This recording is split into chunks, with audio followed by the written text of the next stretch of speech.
Shaka inaonekana Yanga wamebahatisha kwa ukocha. Hapana, si mgeni, lazima kuna details wanampa. Kwa sababu bado mgeni. Lakini mechi ya Simba na Yanga, Yanga ya jamii, kama wasingemsaidia kwenye kikosi kukiandaa nani acheze aanze kikosi cha kwanza, pengine mashabiki wa Yanga wangejikuta kwenye simanzi. Na unajua mimi nilifanya utafiti nation kwenye mechi za Yanga alizomfunga Simba zile 5 mfululizo kabla ya juzi hapa kuwa mechi ya 6. Ile mechi ya juzi ndo Yanga wamecheza vibaya kuliko mechi zote alizomfunga Simba mfululizo. Yaani ya juzi walomfunga 1-0, Yanga hakucheza vizuri. Zile mara 5 zilizopita Yanga alikuwa anamfunga Simba afu Simba anateseka uwanjani.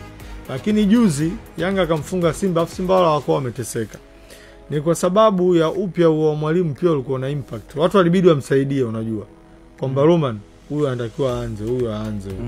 Kipindi cha pili angefanya mabadiliko, pale huwezi tena kumuingilia mwalimu wala kumshauri. Pale inabidi wamwache afanye maamuzi mwenyewe kutokana na alichokuwa anakiona uwanjani.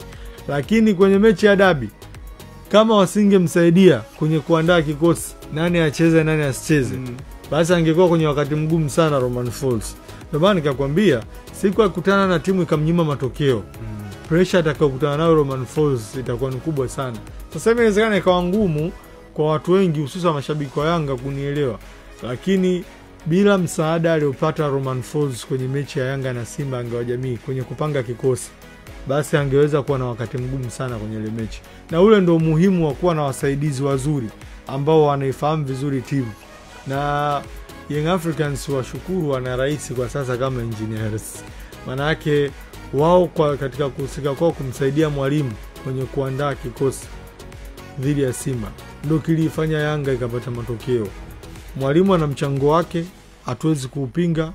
Timu ilivyokuwa inacheza dhidi ya Simba pale uwanjani, kuna vitu kwa anaviona akaona vina uhitaji wa mabadiliko ya haraka, lakini still watu waliokuwa nyuma yake wanampa backup, walimsaidia katika lile. Kwa hiyo hata kama sasa hivi wanataka kumpa muda, kuna watu wanatakiwa waendelee kumpa backup mwalimu ili at least asipate pressure kubwa kwa sasa kutoka nje.